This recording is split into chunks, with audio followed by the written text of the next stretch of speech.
while, your parents may call and say, hey, what'd you do at school this week? What's going on? Today, when they call, or maybe you make the call on the way out, and you're going to say, we learned from Mr. Augustine.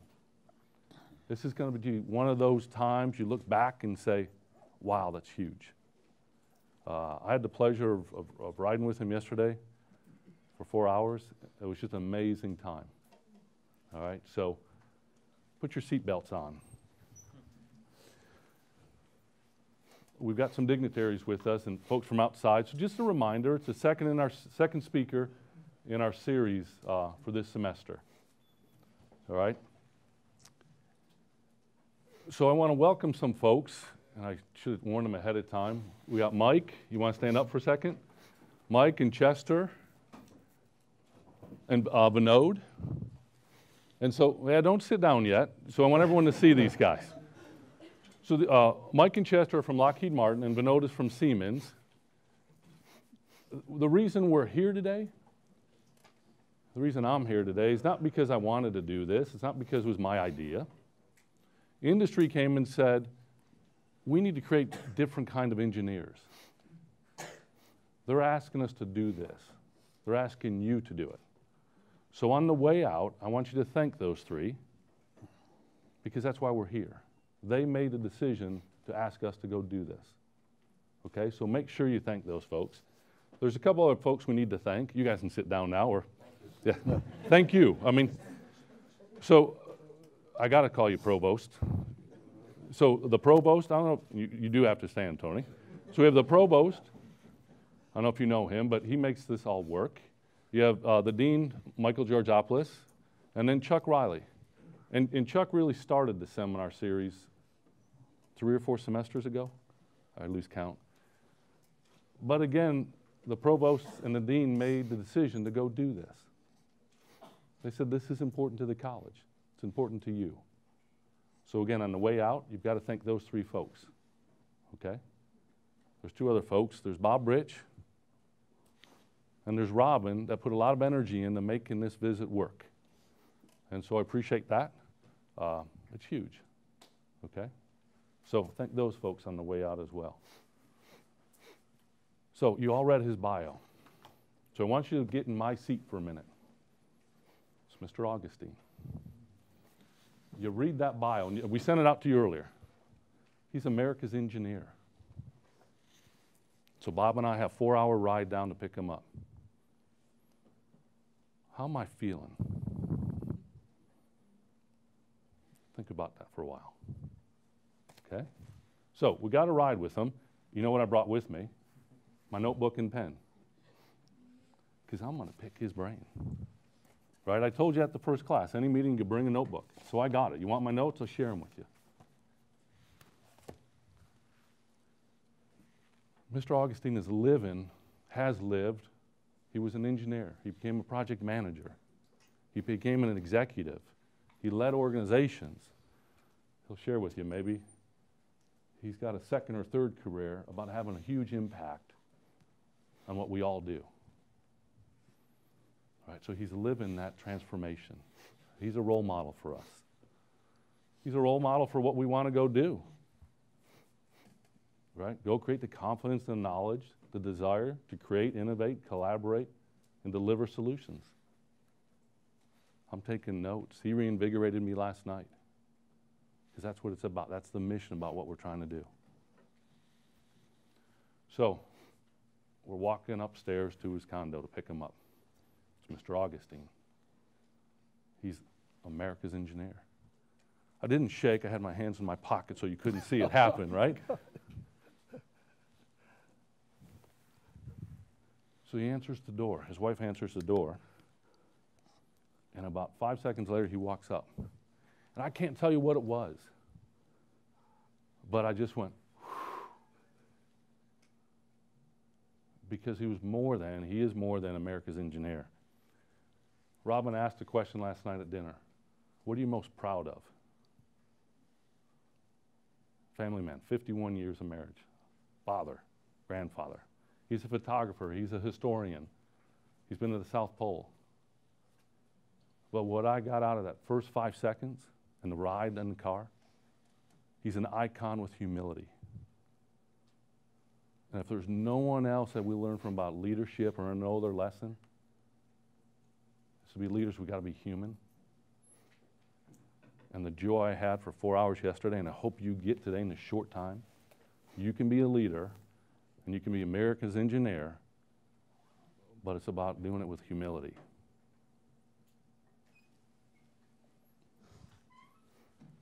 Please welcome Norm Augustine.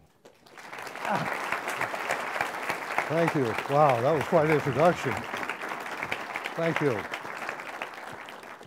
Well, thank you and good morning. And your introduction was overly generous. It reminds me of an introduction of a friend of mine, David Roderick. He used to run U.S. Steel. And the person who introduced David had said that David was one of America's most gifted business persons. And to prove it, he cited just one simple fact. He said David had made $10 million in California oil.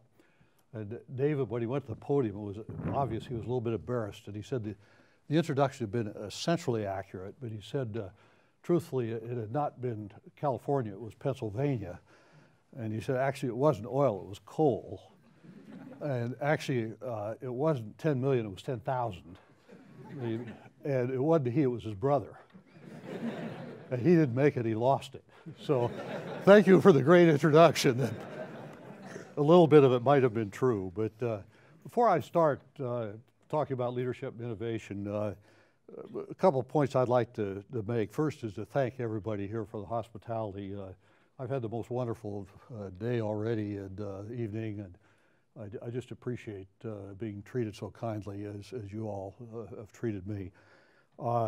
Secondly, to say how lucky you all are, the students. When I went to school, we didn't have anything like this. We learned engineering, and you picked up the leadership on your own and the innovation on your own. And to have the opportunity to combine that is really a rare experience. It would have been probably unknown in my day, but even today, there aren't many places you could have this opportunity. So I congratulate you on it, and I think it'll serve you well in your career. I'm going to talk a little bit, then take some questions, so think of questions. Any question is fair game. I'll do my best. And I make no great claim about knowing a lot about leadership, other than I've studied a lot of leaders. And in my career, I've had the good fortune of working for and being around some truly great leaders, many of whom are quite famous people, many of whom you've never heard of, but were great leaders. And so I'm going to draw what I have to say today from my experiences with them. I've lost my clicker already. There we go. Thank you. I'm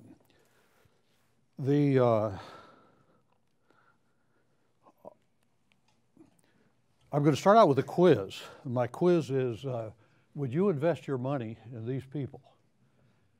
And my answer is, I sure hope you would. The second question is, who's the leaders? That was the founders of the Microsoft Corporation. And who is their leader? That's him right there. And my point is, you can't tell a leader by looking at them. The way you tell a leader is during a crisis or during hard times. The person who stands up and takes responsibility and becomes a leader, that's the way to tell. But you can't tell them by looking, as is evident from this. I also want to make the point that leaders can have a huge impact. Leaders don't have to pound on the table to get things done. I use A.G. Lafley here as my example. I noticed the newspaper clipping, it's called the nice guy effect. A.G. was CEO of Procter & Gamble. I was on their board for 18 years as lead director. And let me kind of tell you the story about A.G. And I don't have a laser here, do I? Is that?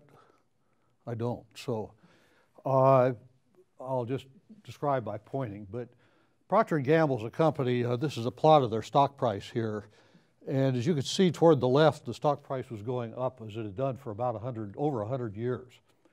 The board at the top there made one change in the corporation, and we put somebody else in as CEO. Before AG came along, we put a new person in as CEO. And it turned out the board made a mistake, and we had a person who was very capable, had moved up through the ranks, but he wasn't the leader that you needed to be the CEO. And you can see what happened to the stock price as it dropped from the top to the bottom almost overnight. This was change of one person in a huge company, a global company like P&G. At the very bottom, we put A.G. Lafley, who's in the picture there in, as CEO. And after that, the stock kept going back up. And if you were to plot it to that scale today, it would be up around that speaker right now in terms of where the stock price is. That's the impact one person can have, even in a very large organization. Unfortunately, you can also have the opposite impact with the wrong person in a leadership role. This is a chart that shows, hopefully, the rankings of the most admired corporations in their field in February of 2001, and you'll notice Enron was #1 and by a huge margin. That was in Fortune. 10 months later, in Fortune, that was the cover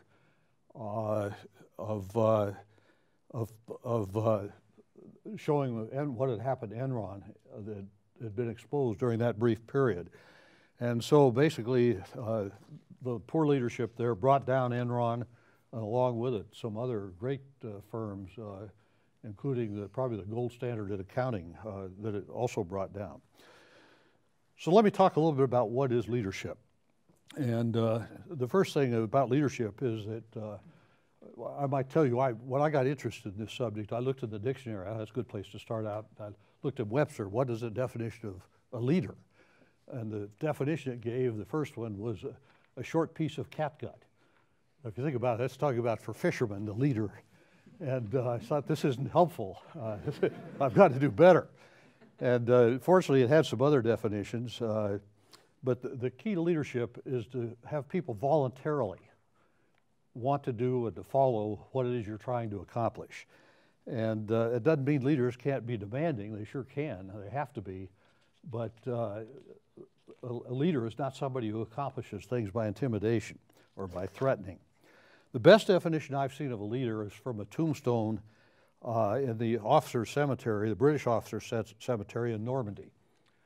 And this was it. Leadership is wisdom and courage and carelessness of self. And the only thing I would add to that would be, if I were writing the tombstone, it would be leadership is character, wisdom, and courage and carelessness of self. As I said, well, let me touch on another topic here. One of the purposes of leadership is not to be popular. It's nice if you can be popular, but sometimes leaders have to make some awfully tough decisions. And you look at Churchill, who I think was perhaps the greatest leader of the last century. His own people threw him out of office right after he had saved their country and much of the free world. So popularity is not what this is about. It's about accomplishing useful goals.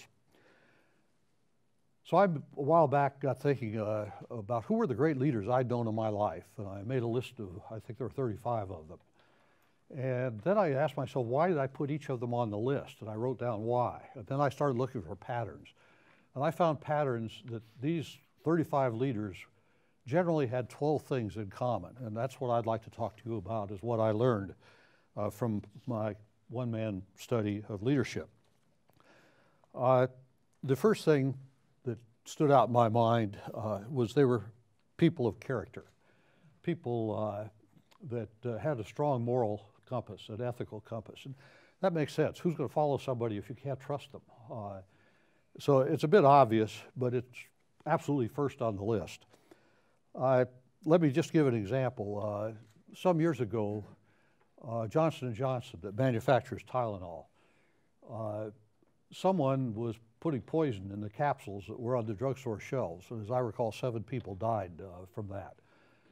And the question was raised to Jim Burke, a friend of mine who was CEO of Johnson & Johnson, whether they should recall all the Tylenol capsules, 31 million in the country and around the world, or whether they should not. And if they recall them, it was going to be terribly damaging to the brand name. But if they didn't recall them, there's a possibility that there were other ones out there that were poisoned. Much of the advice to him was that you can't control what people do with your products after you've made good products.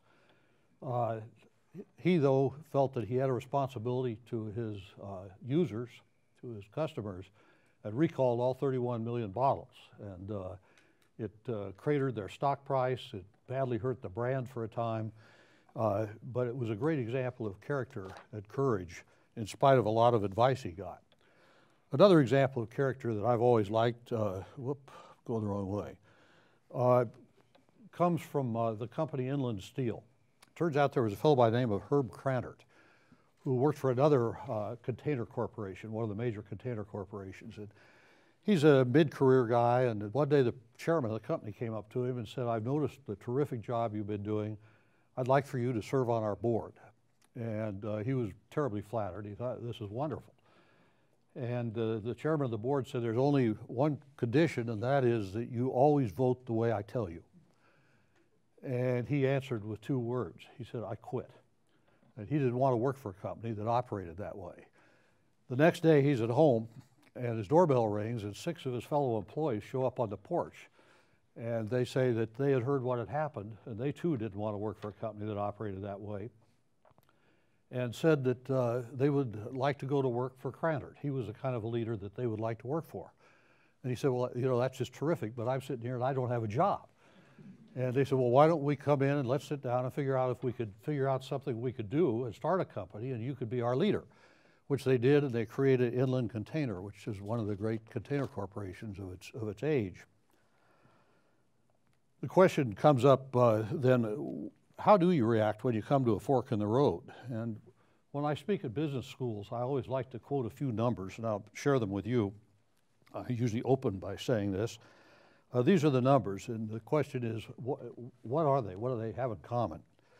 Swiss First Boston, 1.5, M-Clone 7, Rite Aid 8, Westar 18, Adelphia 15, Dynergy 24.3, Tyco 25, WorldCom 25, Enron 165. And then I ask the question, and somebody will guess, "Oh, it's the stock market price of the firms." And no, that's not what it was. Well, maybe it's the return on equity. No, that's not what it is. That's the number of years their CEO was sentenced to prison. And I've found when I speak at business schools, the audience perks up, but they tend to listen when they hear that. So clearly, top of the list is ethical behavior, comportment, character. And let me turn then to the second item, and I'm going to take less time on the rest of them, which is vision. Jack Welch calls it the ability to see around corners, the ability to forecast the future. Here's an example of an editor who didn't have much ability to predict that. That was in January 1929. 8 months later, you know what happened. There are a lot of examples of that. Here's another example. Alexander Graham Bell offered Western Union, which was one of the largest corporations in America at the time, the rights to the telephone for $100,000. And Western Union turned it down. And in their files, a memo was found later that said, "What could you say with a telephone that you couldn't say with Morse code?" And so they lost the telephone for that. Let me give you a personal example. I worked for the government, and when I left the government, it was on the left side at the bottom there of that scale. And I was seriously talking to 2 companies and trying to decide between them which one I wanted to work for. Both were aerospace companies. Their headquarters were about 2 miles apart.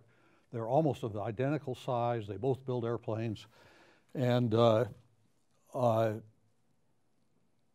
you can see at the bottom there was when I made my decision. This was a time that was a tough time in the airplane business. The one company made a strategic decision looking forward and said, "We build airplanes. That's what we do. We're going to keep building airplanes." The other one said, "Well, airplanes are important, but space and electronics are becoming the dominant factors of this sort of a industry writ large." Fortunately, I joined the one with the yellow curve that had decided that there was more than airplanes in the world. And the yellow curve shows the growth in sales of Lockheed Martin. The bottom one is Fairchild, which was the other firm. And that's a real-world example of what a bad strategic decision can do, or what a good strategic decision can do. One of the toughest decisions during my business career occurred right after the Berlin Wall fell, which was a wonderful event for the world. But for the aerospace industry, it was a disaster because the defense budget collapsed, and Our industry lost 40% of its people and 3/4 of its companies within 6 years. And the question was at that time, what do you do? And I used to read a Woody Allen quote to our employees at the time when I spoke to them. More than any other time in history, we face a crossroads. One path leads to despair and utter hopelessness, the other to total extinction. Let us pray we have the wisdom to choose correctly. And that was really the way it looked to us. Well, what we decided to do was to purchase other companies. And we had sort of seen this coming, and so we were prepared. We'd saved a lot of money, and we put together all or parts of the aerospace parts of 17 firms to create what today is Lockheed Martin. And those are the parts of 17 firms that are all those firms that we bought during about a 5-year period. And our strategy was that we would take a bunch of companies with factories that were a third full and engineering labs that were a third full. We would combine them and get rid of the labs and the factories that we didn't need. And we wouldn't worry about making a profit, although we did, it turned out, but we'd worry about building market share. And the idea was when the market turned back up again, which we felt confident it would, and that was a big gamble, that we then would be in the catbird seat in terms of size and efficiency. And it pretty well worked out that way. And it was a simple strategy. The strategy has to be simple. The simplest strategy I've seen was one that Ronald Reagan had when he was asked what his strategy was for dealing with the Cold War. And that was his strategy. There's another problem that many people run into and that I always like to say, hope is not a strategy. You can hope a lot of things, and that doesn't make them happen. Here's an example of a guy who had a lot of hope. I don't know how his business worked out. Here's an example from a few years ago of hope. General Motors loss shows plan is working. Turnaround on track as car maker loses $115 million. That sounds like a poor strategy. And then there's the whistling through the graveyard strategy. The earnings season not as awful as some feared. Amid poor financials, and the first quarter is up, which is probably often true. The third lesson that I've learned about watching leaders has to do with the fact that most of them are very competent in terms of what they're doing. They know their business. Here's a fellow that was in one of the Turkmenistan, I think it was. He didn't know his business. Here's another example of somebody who got carried away with both risk-taking and didn't know their business. I don't know if any of you have ever done this, but of course engineers are very familiar with what happens when you don't know your business. And let me give you an example. This is a very large antenna, the size of a football field. It's trainable, and it's made up of thousands of brackets. And unfortunately, it had a single point failure mode that could trigger a massive chain reaction failure.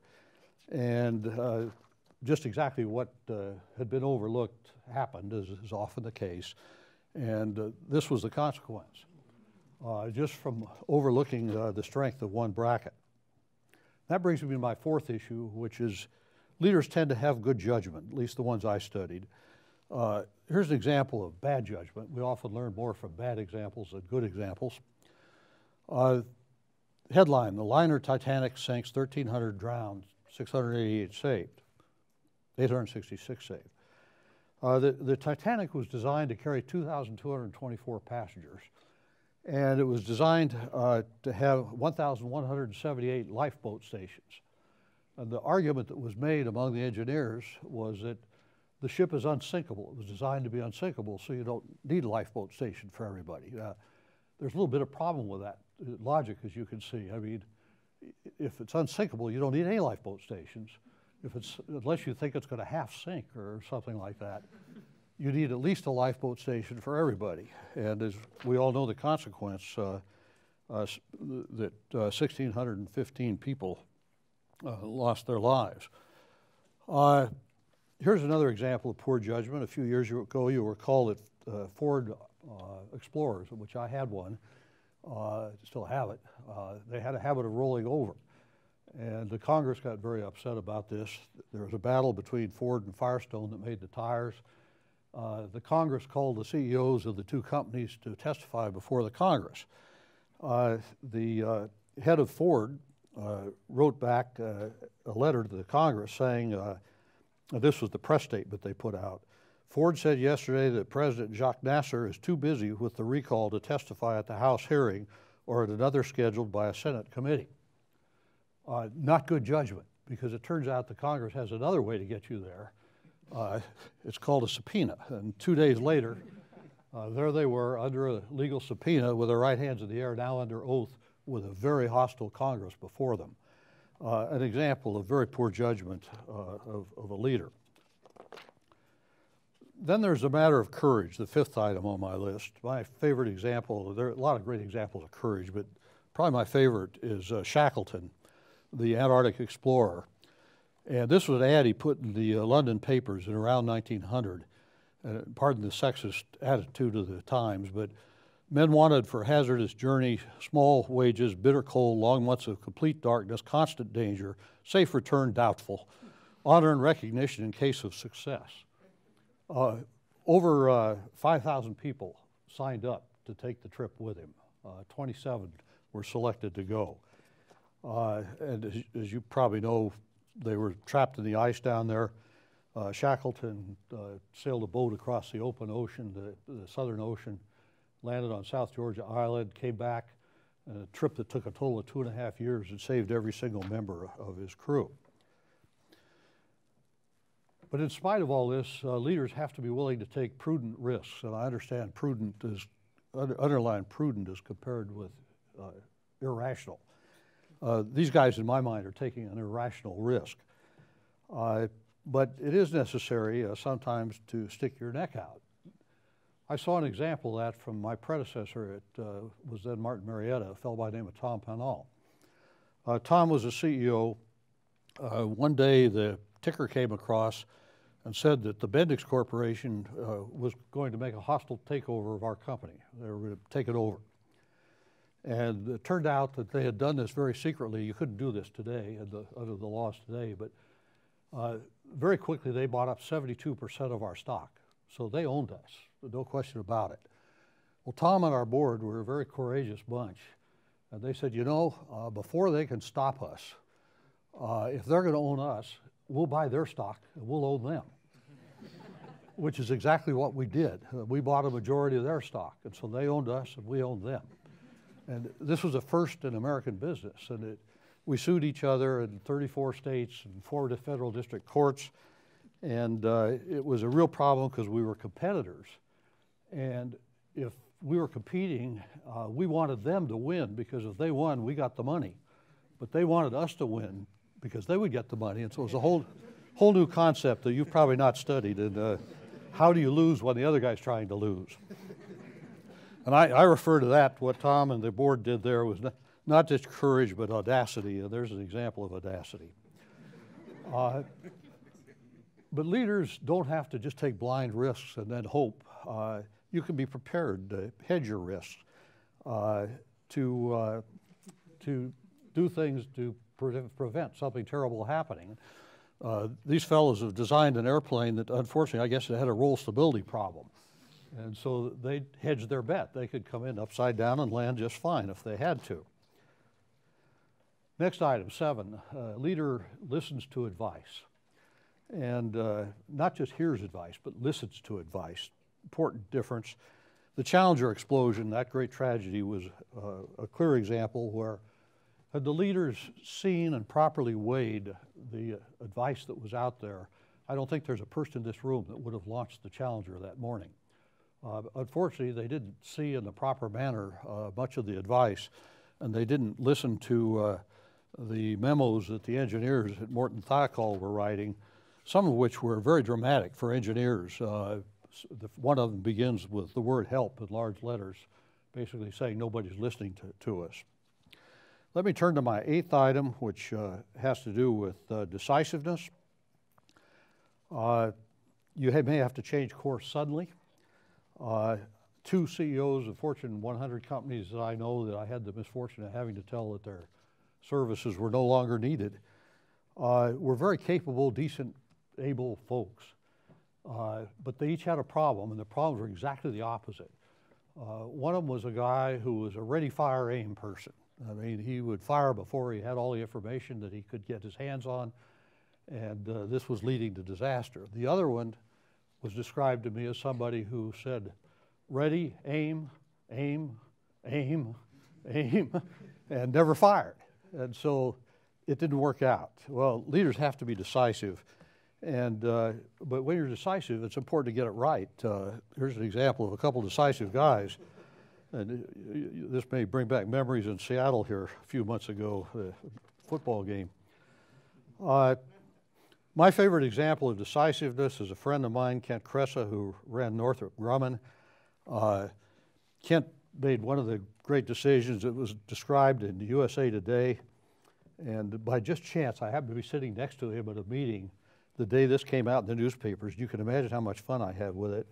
And what the newspaper said, it's down there in brown, it says CEO Kent Cressa also said Northrop will continue to sell non-productive assets. Last year it sold its headquarters in Los Angeles. Then a characteristic of leaders is the ability to motivate. Admiral Jim DeMars commanded our nuclear program for the Navy. Very able guy.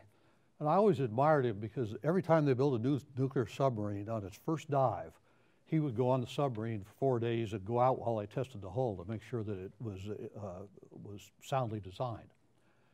And I told him, I said, I really admire you for doing that. And he looked at me and he said, you know, your company builds an awful lot of the stuff on that submarine. It would sure be nice if you came with me. And that's known as an invitation you can't refuse, but he had the great ability to motivate me. When I went back to the plant, you could bet I gave an inspiring talk to everybody to get submarine right. I used to fly on our new airplanes, not only because I love to do it, but I'm not a pilot, I ride in the back. But I love to do it, but also it's a great motivation. And we tried to take as many people as we could to watch space launches with our friends that were astronauts aboard. It's a real motivator. Another key part of motivation is communication. Here's a fellow communicating. When we purchased a new company or joined with a new company, the CEO of the new company and I would go out and talk to employees, just informally. We'd answer whatever question came up. This was the largest group. Sometimes they'd be as few as 50. This was over 5,000 at the mile-long plant in Fort Worth, where we build fighters. We'd hand out cards, and people would submit questions, and we'd try to answer every question that came up. The best example I know of motivation, of course, is Henry V at Agincourt on St. Crispin's Day when he gave that magnificent speech that inspired his army that was undermanned, undermotivated, under-equipped, under everything. And they, of course, won the battle. And if you've not seen that movie, you need to do it. It's a classic example of leadership. Then 10th on my list is perseverance. Things don't always go well. In fact, they usually don't. Here's an ad from United Technologies. Dropped out of grade school, ran a country store, went broke, took 15 years to pay off his bills, took a wife, unhappy marriage, ran for the House, lost twice, ran for the Senate, lost twice, delivered a speech that became a classic. The audience was indifferent. He was attacked daily by the press, and he was despised by half the country. He signed his name, A. Lincoln. Again, it's not a popularity contest. You have to overcome obstacles, and it takes great perseverance. Jack Welch, who I think was one of the great CEOs of the time, he used to say about a person, does he or she get back on their horse? And because you'll get thrown off your horse periodically. The president of Princeton made the following comment: I do not recommend failure, nor am I attracted to the idea that failure builds character, but the willingness to accept the risk of failure is one of the costs of leadership, and therefore the price of all success. Then next, and very high on my list, is selflessness, not caring for yourself, but thinking about your mission. 2,300 years ago, Alexander the Great led his army across a desert for 11 days, during which they could find very little water. And almost everybody was severely affected by the lack of water. And a forager came up when he was standing in front of a large part of his army and handed him a canteen and said they had only been able to find one canteen, they were able to fill one canteen with water, and gave it to him, as the story goes.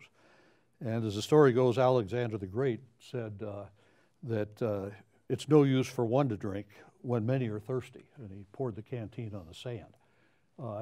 That's known as selflessness in a leader.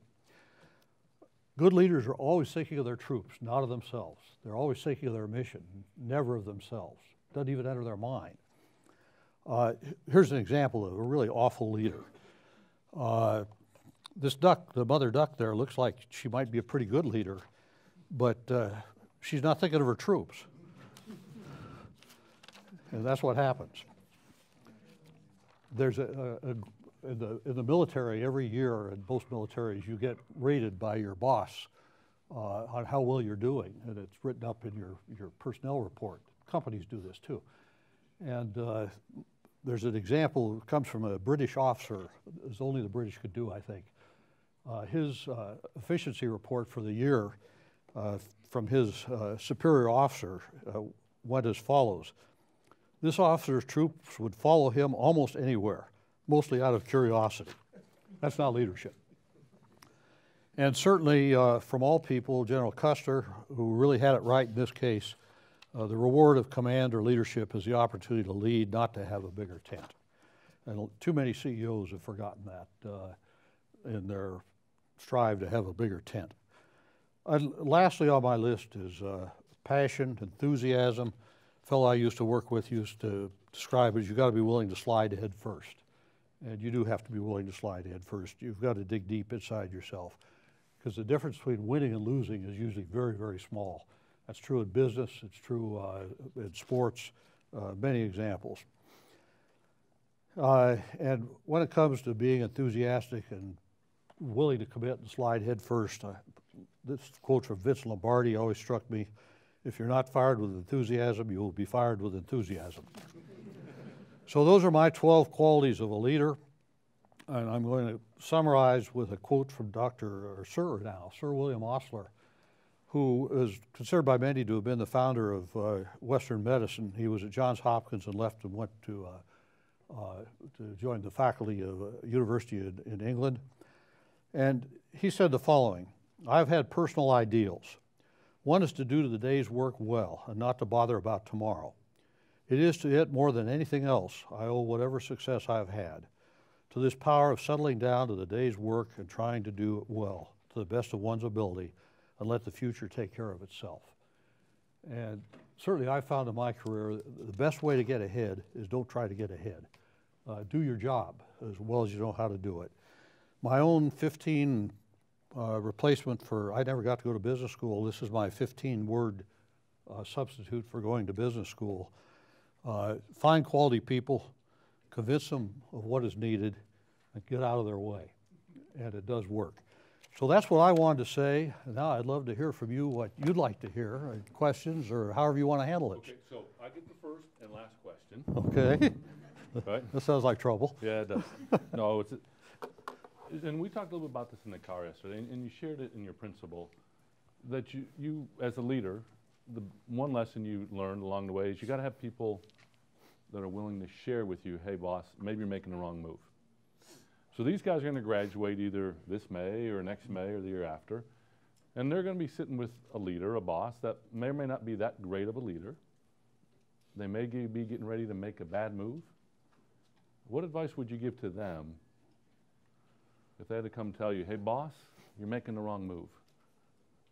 Yeah, you kind of got, I've had this happen to me several times, and you've got a couple choices to make. Is this still working if I stand over here? Yep. You get here all right? Okay. One thing you can do is go to the boss and say to the boss, you know, I think you're making a mistake, and let me tell you why.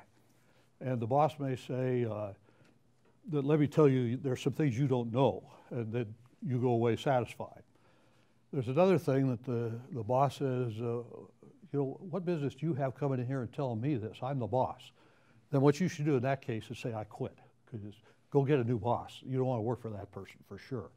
And one of the glories in this country is it's a free country and you can quit. The third thing is you could do nothing and fall off the cliff with the boss. So to me, the only reasonable choice is you go to the boss. Now, if it's a good boss, and when you all become bosses, and you will, try to have some people around you that have the courage that'll come into you. I had a few of these people that would come into me and say, Norm, you're really screwing this up, and tell me why. They were usually right. Those were good friends that would do that. That's the kind of people you want to have around you. I mentioned as we were driving yesterday, we had this great conversation for 4 or 5 hours, actually. I was thinking about it, we never stopped. When I finished working in industry at Lockheed Martin, where I worked, I went to teach because I'd always wanted to be a teacher for a while. And it was such a great opportunity to do this. And I've forgotten, lost my chain of thought. What was the story I told about? It was that morning when I started to teach. I happened to have breakfast with Warren Buffett. And I said, what did you learn in your career that I should teach to my students? What was the most important lesson in your whole career? And right away he said, always have someone around to tell the emperor he has no clothes. And great advice. And Warren's that kind of a person. You could go to him and say, I mean, all of us in this room who added together don't own 1% of what Warren probably owns. Any one of us could go to him and say, Warren, I think you're screwing this up. And he would tell you why he wasn't, and the chances are 99.99% that he wasn't. But he would respect you for doing that. I mean, he's that kind of person. And, there are good bosses and bad bosses. And if you get a bad boss, life is too short. Go find a good boss. That's it, huh? That's it. Find a new boss. Find a new boss. Questions?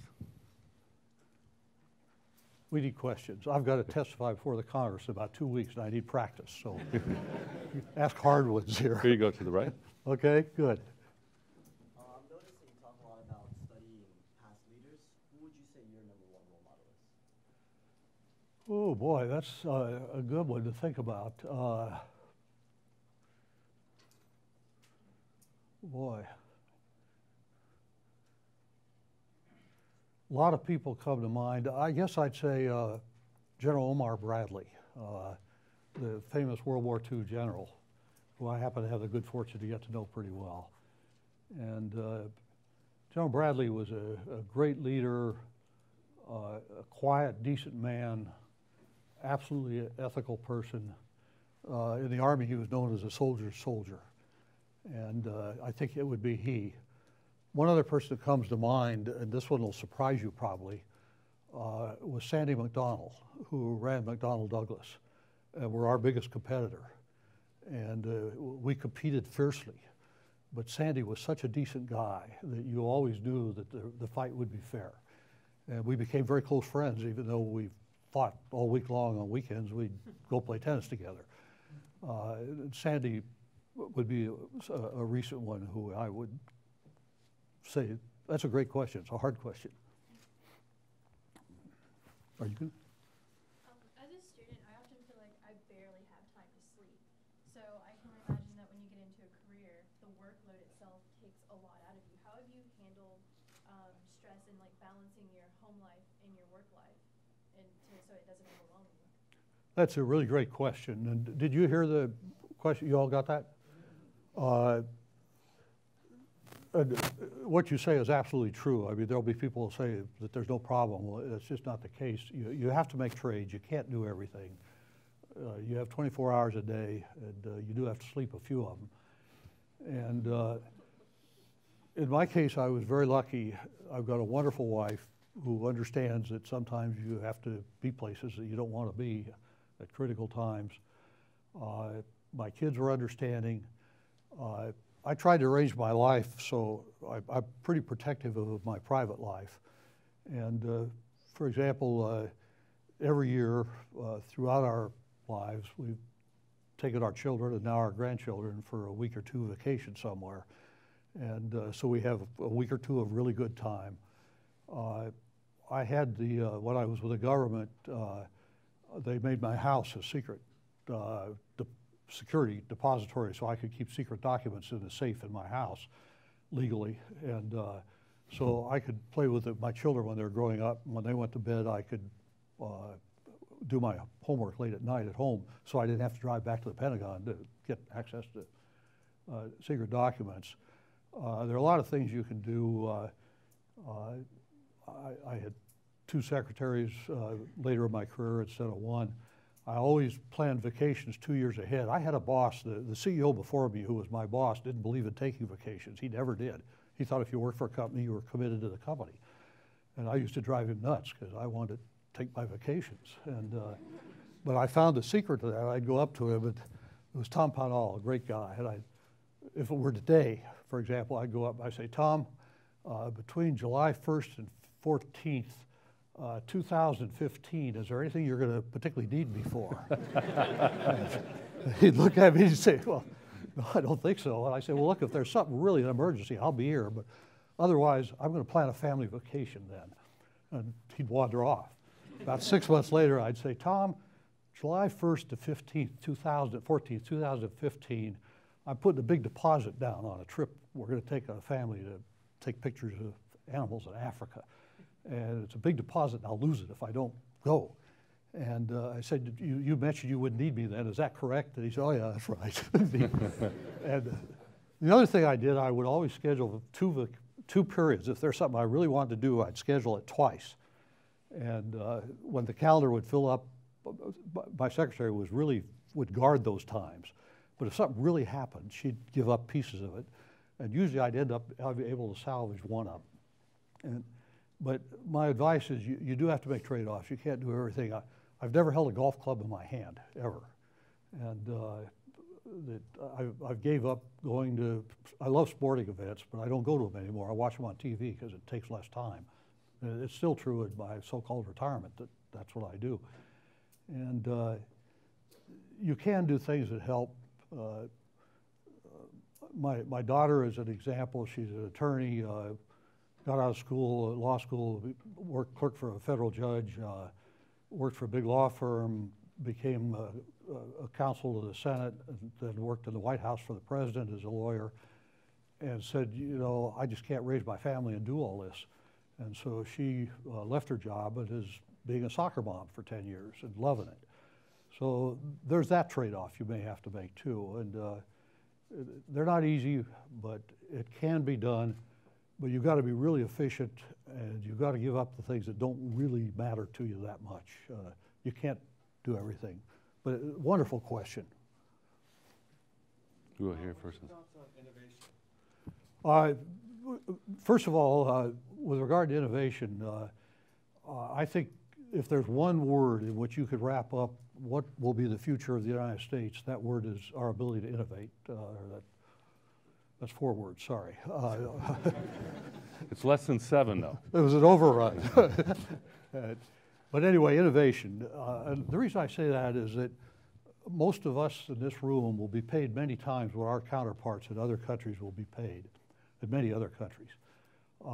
They're just as smart as we are, or smarter. And our country has many restrictions that make it hard for businesses to compete in the global marketplace. And so if we're to succeed and create jobs and have an economy and have good lives and pay medical care, pay for our national defense, we have got, the secret has to be innovation. We've got to be able to out-innovate others. And so it's so important. So what do you do to be a good innovator? How do you innovate? Well, I think there are things you can do. One is to always challenge, don't ever accept the boundaries of a box. Don't let people limit you. Always challenge the boundary conditions. Always think out of the box. Always be thinking of something new. And the second thing is you can't control too much except by where you work. You want to be in an environment where creative people, disruptive people are welcomed, not put down, and where a person with an idea that's really different is rewarded. And particularly where if you have what appears to be a good idea and a well-meaning idea doesn't work, it blows up on you. If you're punished for that, then that's not a good place to be, because some ideas are going to blow up. When you're a manager, if the first thing you do is chop somebody's head off when something goes wrong, they'll figure it out pretty quickly. Don't ever come up with a new idea. And let me give you an example of thinking out of the box that I've always enjoyed. It took place at our plant in Michoud, Louisiana, where we built, you know, on the space shuttle, there's that large orange fuel tank. It's the structural backbone of the space shuttle stack. I once figured out if you laid it on its side, it's so big the Wright brothers' entire flight could have taken place inside of it. That's how big that tank is, fuel tank is. And we had built half a dozen of them. We had a contract to build all of them. And NASA, after we built a half a dozen, gave us a contract to take 8,000 pounds of weight out of that fuel tank. Well, the engineers went to work and they got 7,200 pounds out without too much disruption. The last 800 pounds were coming really very hard. One day a group of engineers were down there standing around a plant, around a table, I'm told, and tried to figure out how do we get the last 800 pounds. And they were looking at ridiculous things like reducing the weight of fasteners or rivets or, you know, saving ounces at a time. And a guy from the factory came by, stood there by the conversation around the table and was just listening. And after a while, this guy from the factory, you may recall it, the first tanks, those first 8 or 10 tanks were white in color. And this guy came up and he said, why don't you not paint the tanks white? And one of the engineers said, space hardware is always painted white. And being persistent, this disruptive fellow says, well, why don't you not paint this space hardware white? And there was silence. And finally somebody said, I wonder what that paint weighs. And so everybody scurries off, and pretty soon they're back. The paint weighed 800 pounds. And so we went to NASA. We reduced the cycle time. We reduced the cost. We reduced the weight. It was a win-win. And so ever since then, the tanks are the orange natural color of the spray-on foam insulation, Sophie it's called, that goes under the paint. It went under the paint on the tank, and we just don't paint it anymore. We launch it, they're now orange. So that's thinking out of the box. Get one last question, and then we'll do an informal kind of. We'll get one more formal. You spoke about taking risks. Do you have a moment where you had to take a really big risk, your biggest risk, and how did you react? Yeah, the question is about taking a risk. And what was the biggest risk and how did I react? Probably the biggest risk was when the Berlin Wall fell, the defense industry was collapsing, the aerospace industry. And the question, what do you do? And the quick, easy answer was to sell the company and get out. But I didn't have the heart to do that, frankly. I mean, this is a company that the Wright brothers and Glenn Martin had worked together, and Lockheed and so on, and didn't want to do that. And so our strategy was what I described to you. The big risk was that the business wouldn't come back. If it didn't come back, we were in trouble. Furthermore, we had to borrow a ton of money to buy all these companies that we were acquiring. And I'm a very conservative guy financially. And I remember one day seeing in a newspaper where it said that this was we had just borrowed a bunch of money. It said it was the largest unsecured debt in the history of American business. And I, holy cow, that doesn't sound like me. And, did we really do that? And fortunately, things worked out very well. And but that was probably the biggest risk. The biggest personal risk I took was when I was 35 years old, I guess, 37 years old. I was asked to become Undersecretary of the Army. And I knew nothing about Washington. I mean, I was an engineer. And I had very young children and was living a good life in California. And the question is, but it looked like a wonderful opportunity to do something new, to contribute to the country and to learn. And so the question my wife and I had to deal with is, do we tear up everything we have, move across the country? We were still young enough, we didn't have much money. and rent a house in Washington and work in Washington. And it was a huge risk, and we took it together. And as far as I know, it really turned out well. Now, one of the things, when you make a choice, you never know what the other path would have been. And if we have time after a break, I'll talk about another risk when I was in high school. And the teacher told me what I was going to do with my career and my response. Please help me thank Professor Augustine. Thank you. My pleasure. Thank you. Thank you very much. Thank you.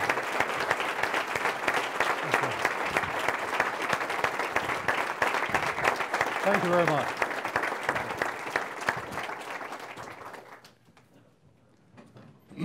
Thank you. If you got to go to class, go to class. We know we got to do that, and we'll keep the cameras rolling. We'll just keep it informal. Should I finish that story about the risk? Absolutely. Take care. It's nice to see you. You too. Good luck. Thanks. I was going to tell a story about early in my career. I was a senior in high school, and a teacher at the school. I went to a very large city high school. My high school class was bigger than my college class, and the teacher, one of the teachers that I hadn't had as a class, but I knew of him. He was kind of infamous. His name was Justin W. Brierly, and he sent me a note that they handed to me and said he wanted to see me immediately. With him, everything was immediate. And I remember going into his office, and he said, "What are you going to do when you get out of high school here?" And nobody in my family had ever gone to college. One had gone to high school. They hadn't had the opportunity, unfortunately. And he asked me what I wanted to do, and my family was very committed to education. They knew the importance of it. But for some reason, I love the outdoors. I like to backpack and hike in the mountains. I spent probably over a year of my life in a tent in the mountains of Colorado and elsewhere. And so my answer to him was, on the spur of the moment, that I think I'd like to be a forest ranger. And he got all upset with me, and he said, "That's not what you're going to do." And he said, "You're wasting my time. You're wasting everybody's time here." And he threw me out of his office. And I remember I was really offended because I didn't ask to be there in the first place. And then to get thrown out was adding insult to injury. A few months later, I get another note. Justin W. Brierly wants to see you immediately. So I wandered back, and I remember going down the hall thinking that I know one wrong answer, but I don't know what the right answer to the question is. But it turned out he didn't ask me a question. He handed me 2 envelopes. One was to Williams College, and one was to Princeton. He said, "That's where you're going to go, to one of those places." And I said, "Yeah, even if I could get in there, I couldn't afford to go." And he said, "Well, if you get in, they'll pay your way through." And he said, "Go fill them out." Well, those days you did what a teacher told you. Well, I'd spent, basically my whole life in Denver and not traveled. And to me, I knew that Princeton was somewhere near New York, which was east of Wichita, Kansas. And I mean, this was a huge risk to me, and I wasn't sure I was up to compete there, that I would be able to take the competition. And as a matter of fact, as a freshman, I was scared to death. And it turned out to be good because I really worked hard, and it got me off to a good start. But that was the other big risk that comes to my mind that I took early in life, was to wander off back there. And I remember getting off the train at Princeton, and I was wearing a suit, and I had a tie that was as wide as my chest, and it had a hand-painted horse on it. And I don't think Princeton was ready for me when I got there. But it worked out. It worked out okay, for me. Let's see, somebody had a question here. Here, we'll go first here, and then second, third. Yeah. Having been on the advisory committee for the future of the U.S. space program, do you see us having achieved the vision of that committee? And if not, what can we do as upcoming engineers? Okay, could you hear the question? Okay, the question was that I was involved with a couple of advisory committees for the U.S. space program, and do I think that we're carrying out the vision of that committee? And if not, what can we do? Did I get the question basically right? My answer is no, I don't think we're carrying out the hope of that committee. And I think the president made a good choice from the selections we gave him. Many people won't agree with me, but I think we have a good plan in this country But from day one, we never put the money in the budget to carry out the plan. And this isn't the first time that's happened. We've done that over and over, particularly in the human spaceflight program. So I distinguish, I think in the robotic spaceflight program, we have a good program and I think it's going to do fine. The human spaceflight program, I think, is in real trouble because we're trying to do things we don't have enough money to do. And every time we've tried that before, we've come to the edge of a cliff. And I think we're headed toward the end of a cliff. And I say that with great regret. And the question is, what could we do? We offered options to that in our report, most recent report. And there are really basically two choices. Either fund what you want to do or do something else, maybe not the thing you'd most like to do. And that something else in my mind is invest in technology, advanced technology, out-of-the-box technology, so that someday we could be prepared to put humans on Mars, which to me is the next big challenge in particularly human space flight. Yeah. So you had said that Lockheed Martin decided to go with rockets and electronics. I want to know what's next.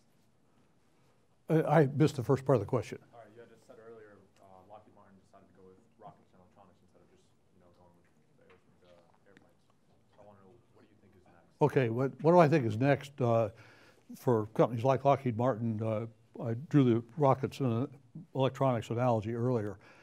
One of the things that I've observed, most of my background has to do with aerospace, that when aerospace begins to fall into the low part of a cycle, and it is a cyclical business, as are many, when it gets to the low part, the management always says, we'll diversify out of aerospace. And I once made the mistake on TV of commenting to a reporter that that has been our strategy as an industry, and our record is unblemished by success. And I've been teased about that ever since. And I've learned that there are kind of two parameters when you try to move away from what you've been doing. One is, who is the customer? And the other is, what is the product or the technology that you're dealing with? And if you try to change both, there's almost no chance of success. If you try to change one at a time, there's a slight chance of success. In other words, it's very tough to go into new businesses. So the best thing, if you can, is to find bolt-ons that you could attach to things that you're already doing.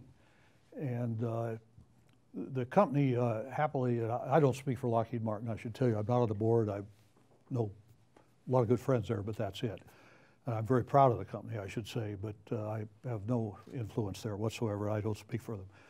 But I think they have an opportunity because of the breadth of their technology, the systems engineering skills, to attack big systems problems. And they have the informatics skills. And so I can see them moving into all kinds of fields where you have huge systems problems. One you saw this weekend, the post office has a huge systems problem that you probably don't have to be an expert in sorting mail to be able to deal with. Also, I think there's some technologies that are going to make a big difference. The technology I've had my eye on for some time is the ability to, one time we will be able to generate the ability for humans to interact with computers on human terms, not on the computer's terms. And we've made what I would say is modest progress in that arena in the last decade or so, and I think we'll make huge progress in the next decade. And what I'm thinking of, for example, I did some work for Toyota a while back, and they gave me a car.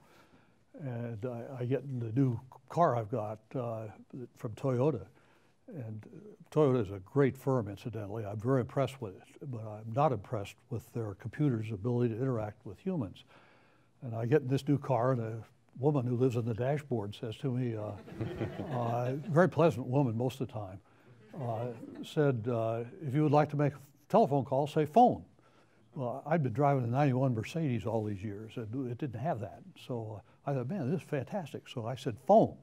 And she said, lower the temperature 2 degrees, which she did. And so I thought, I'll try again. So I phoned 2 more degrees. Pretty soon I'm so cold I can't say anything. So we've got a ways to go, but that's going to have a huge impact when we can do that. That you could say to your computer, next Thursday night, get me a reservation at that restaurant that had the good Mexican food in Chicago that I was at 4 years ago. And the computer will do it. That's when we'll really have something. Okay. We'll take one more, then we'll do informal. Okay? When did you realize you wanted to become a leader? What made you realize that? And how did you develop your leadership skills from that point on? Okay, my answer is going to disappoint you, I'm afraid. I never really did decide I wanted to be a leader. I wanted to be an engineer. And I tried to be a good engineer. And I was working at Douglas Aircraft at the time in California, and just out of college, and they had some problems with a rocket blowing up, and put me in charge of a group of half a dozen people to figure out why the rocket blew up. And I guess we did okay, because then they put me in charge of the section that oversaw that kind of thing, that dealt with all the rockets blowing up. And pretty soon, the next thing I knew, I had 180,000 people working for me, and there was no point at which I said, I'm not going to just be an engineer, I'm going to go into leadership. It just sort of happened along the way. And, but I learned a lot about leadership, I think, from a couple things. One was from watching leaders around me and studying. I've had really great bosses in my career, so I could learn from them. And my bosses looked out for me. They took care of me. They gave me opportunities. That's a sign of a good boss. Of course, the other possibility is they were trying to get rid of me to go to somewhere else. But the other places I learned leadership was from athletics. I was not a great athlete. I was probably a good athlete. And from the Boy Scouts, where I think I learned more about leadership than anything else that I ever did. And otherwise, I sort of picked it up along the way, just like I picked up business along the way. I'm going to do the unpleasant thing. I'm just watching his time, and so we're going to end the discussion. Okay. Once again, I thank you very much. Thank you. You've lived, Tim. clearly you are living all your principles, but 11 and 12. Having a mission, and it's about creating leaders and having passion around it. So thank you very much for doing that. Thank you very much. Thank you. Thank you all. Good luck.